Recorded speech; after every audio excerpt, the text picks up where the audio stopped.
Hello friends, இன்றைக்கி நம்ம மாடி தோட்டத்தில் ஒரு சூப்பரான அறுவடை வீடியோ தான் பார்க்க போகிறோம். இன்றைக்கான அறுவடையை வளர்ந்து நிற்கிற புடலங்காலேருந்து ஆரம்பிச்சிருவோம்.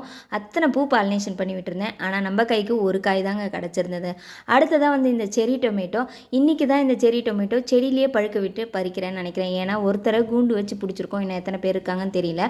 ஒரு 5 பழங்கிட்ட இருந்தது, பறிச்சுக்கிட்டேன். அடுத்ததாக கொத்து கொத்தாக காய்ச்சிருக்க அவரைக்காய் தான். இந்த ஒரு செடியில் மட்டும் 8 அவரைக்காய் இருந்துச்சு. மற்ற செடியிலலாம் ஒரு 2 நாளைக்கு முன்னாடி தானே பறிச்சிருந்தேன். ஆனால் காய் கொஞ்சம் கம்மியாக தான் இருந்தது. இருந்தாலும் ஆக மொத்தம் சேர்த்து ஒரு 100 அவரைக்காய் கிட்டே இருந்துச்சு. ஒரு நாள் சாம்பாருக்கு சரியாக இருக்கும். அடுத்ததாக இந்த நாட்டு பொன்னாங்கண்ணி கீரை 2 தொட்டியில் நல்லா செழிப்பாக இருந்தது. ஒரு தொட்டியில் சிமெண்ட் கலவப்பட்டு கொஞ்சம் டேமேஜாக தான் இருந்தது. இனிமேல் தான் செக் பண்ணோம். அது எல்லாத்தையும் பறிச்சுக்கிட்டு அப்படியே பூக்கள் செக்ஷனுக்கு வந்தாச்சு. இந்த பிங்க் கலர் ரோஸ் இன்னும் பூத்தாலுமே நல்லாயிருக்கும், ஆனால் இப்படியே வைக்கலாம்னு சொல்லிட்டு பறிச்சுக்கிட்டு டபுள் கலர் ரோஸில் 1 பூத்திருந்தது, அதையும் பறிச்சுக்கிட்டு ஒரு 10 கனகாம்பரம் இருந்துச்சு, அதையுமே பறித்து எடுத்துக்கிட்டேன்.